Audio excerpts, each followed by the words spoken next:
What up, everybody? It's me, Trickster Shadow, Variety Killer Man with over 6,000 hours in DBD. And today, I'm here to show you a DBD map tour of the maps that are getting changed, the Macmillan maps. And I also have a mishmash at the end of some of the things that are getting changed, some things to look out for. And I hope you enjoy. Three, two, one, go. All right, so this is Groaning Storehouse. Spawning in, are going to go over to this L&T wall. As you can see, one of the main differences between the live build and the PTB build is that these jungle gyms are a lot taller, and of course the updated textures, which look very good in my opinion, but they're a lot taller. And then we got the junk tiles. The junk tiles are filled with little spools of wire, bricks, pallets of wood, and various things. There's a totem right there, as you can see. Going up to the main building, the Groaning Storehouse itself. It has the window, like on the normal builds, but it also has a breakable wall for the doorway, which the killer can break at any moment if they choose to do so, which I think that's one of the break walls that they should. The vault looks a little bit different. All the vaults look a bit more natural to the building now. Yeah, that breakable wall is one that you always kind of want to break as killer, just because it makes the window stronger if you don't break it. Of course, we got the catwalk above. The catwalk would be cool if you could get up there, but sadly you can't. It'd be cool if you could get up there and proc your balance landing. There's the basement position, but the basement didn't spawn in here. One thing that I did notice in all my time playing on this map is that no pallets actually spawned in the main building. I don't know if I just got really bad RNG or what was happening, but I never saw any pallets in there. Of course, there's the window right there. But besides that, no pallets. Here's the long wall jungle gym. It's functionally the same as on live. It's just updated textures and taller walls. And that's the main thing about all these, is that they're all functionally the same, but they just have updated textures and they're a little bit taller. That's pretty much it. And the maps, as you can see, are a bit more cluttered in a way. I don't know. I don't really want to say cluttered, but it's a bit harder to find survivors. Here's the updated hill texture that I spawned on before, which I think also looks very good.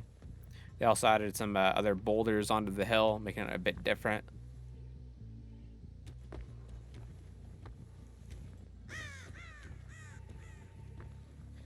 And then here we are moving over to the shack. They updated the shack for all the Macmillan maps. Here's the outside from the back. You see the new lighting textures.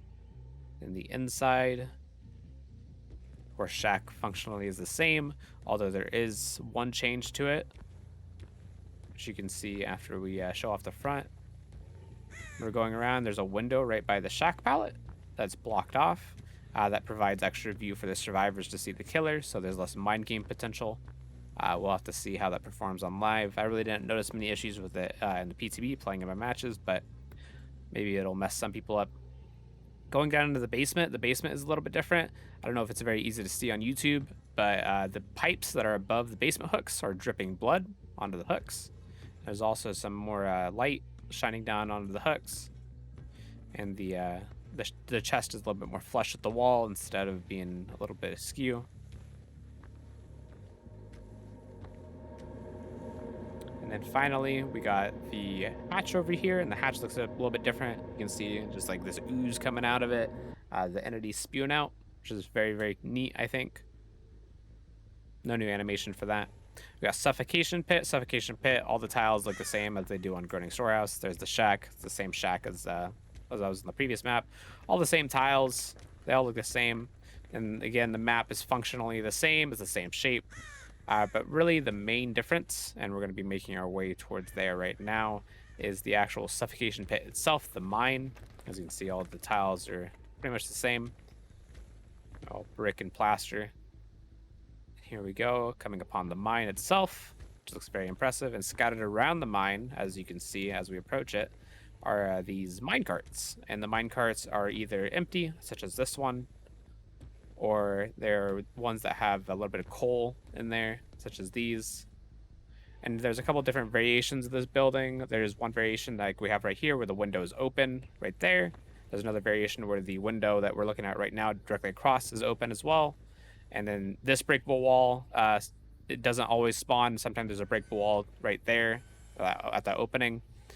And From what I can see is you always want to break these breakable walls that spawn in this building because they all make the loop stronger. And so if you're playing as killer, you always want to break those, at least in this building. Here's another view of the building. Here's the tank treads that are updated. And then finally, here is the gate textures from the outside. Look very impressive. And then we should cut over to a survivor view of not only the opening the gate, which is different.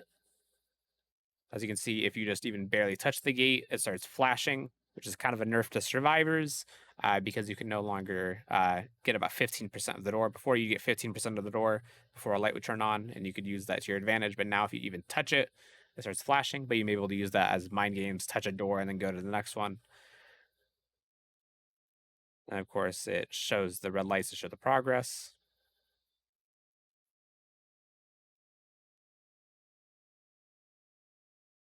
And then when you finally open up the door, this is what it looks like on the inside. It's very pretty. All right, and here's Ironworks Misery, spawning in right by the the hatch, of course. Ironworks, again, functionally the same.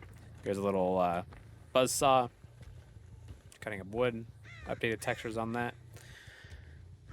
But Ironworks is functionally the same. The tiles all spawn in the same areas. Here's the hook.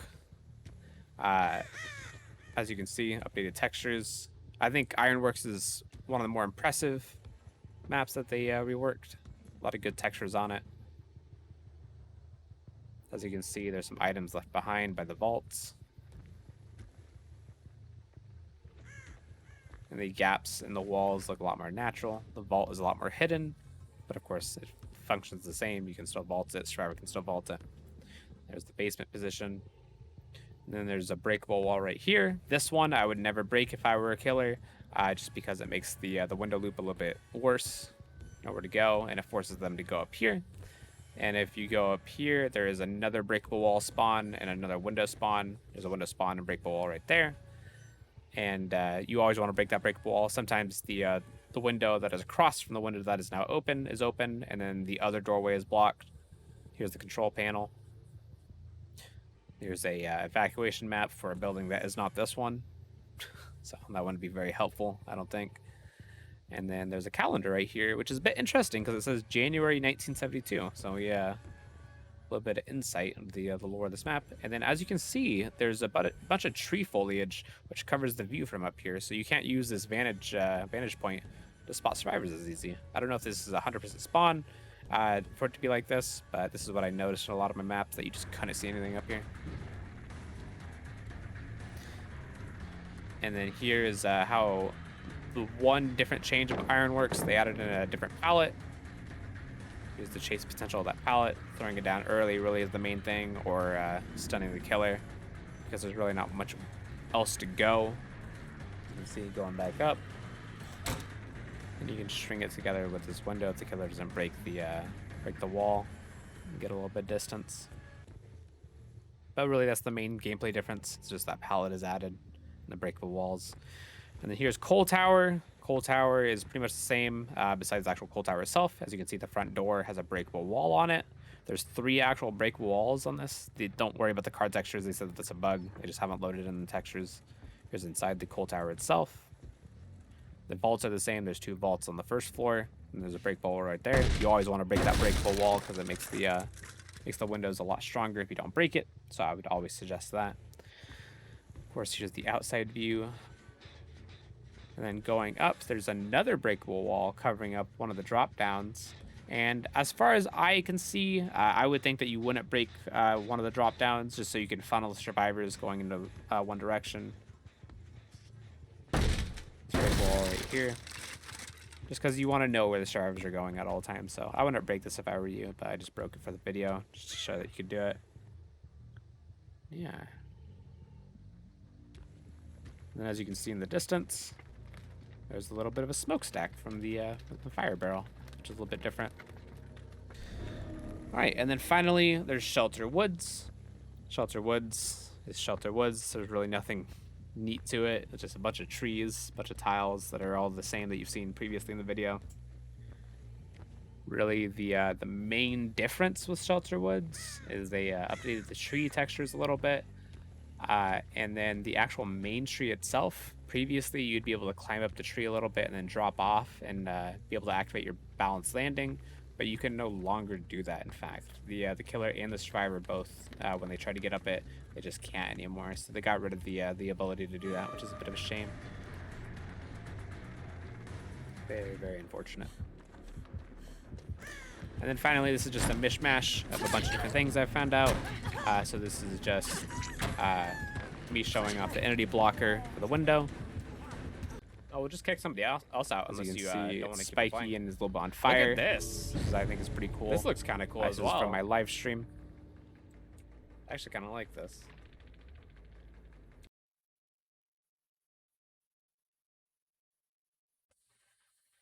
And then this is a 200% speed, repairing the gen with 4 stacks of Thanatophobia. This is 20% slower. This is 200%. As you can see, it's still really slow. Still really, really slow. And if you're curious about the numbers, normally a gen gets done in 1:20 in 80 seconds. And this took 1:38. So it took 18 seconds longer than usual for a solo person to do a gen with 4 stacks of that now.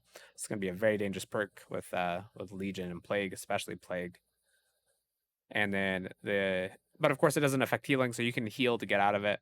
And also, one of the changes to this is that it also affects totems. And we'll be switching over after this gen completes. Again, at 200% speed. Also affects totems. So here I am cleansing a totem with all 4 people injured. So this is 20% slower. Takes about 18 seconds, I believe.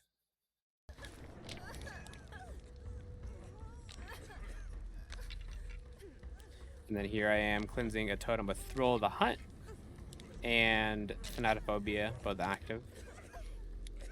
And this takes about 27 seconds.